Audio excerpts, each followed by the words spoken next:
La medida de protección se utiliza para interrumpir el ciclo de violencia. Por lo tanto, es importante de que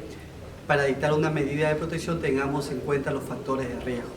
porque la medida de protección tiene que calzar en la víctima y por lo tanto tiene que asegurarse de que la violencia no vuelva a ocurrir. Por lo tanto, tenemos que tener en cuenta los factores de riesgo, si es que la víctima ha tenido otras denuncias, si es que el victimario sufre o tiene dependencia de alcohol, drogas, si utiliza armas, etcétera, etcétera. Y también hay que tener en cuenta la verosimilitud del hecho que se ha cometido para poder tener en cuenta al momento de dictar la medida de protección.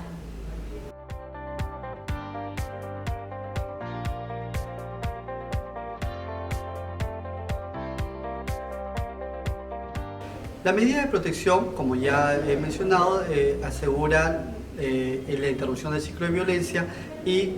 que sea idónea para la víctima.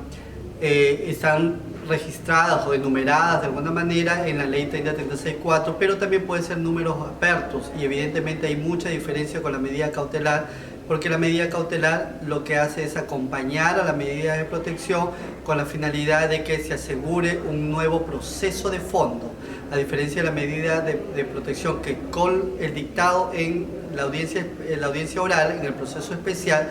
ya es autosatisfactoria. La medida cautelar solamente va a asegurar inicialmente un proceso de fondo, por ejemplo, los alimentos, la tenencia, el régimen de visita, entre otros, pero la víctima tiene que ir a un proceso de tenencia definitiva, a un proceso de alimento en el juzgado de paz letrado, un proceso de régimen de visita, o acumularlo para que lo vea el juez de familia, ¿no? Por ejemplo, si nosotros damos un retiro del hogar, que es una medida de protección, necesariamente el juez de familia tendría que dictar medidas cautelares, porque la víctima se va a quedar sola con sus hijos y por lo tanto habría que dar una medida de alimento. De igual forma habría que dar un régimen de visitas al denunciado, sea en el equipo multidisciplinario, sea de manera cerrada, de manera abierta, pero que tenga acceso a los niños. Y si hay peligro de sustracción de los niños, tendría que darse una medida cautelar de tenencia provisional. Siempre la medida cautelar complementa a la medida de protección.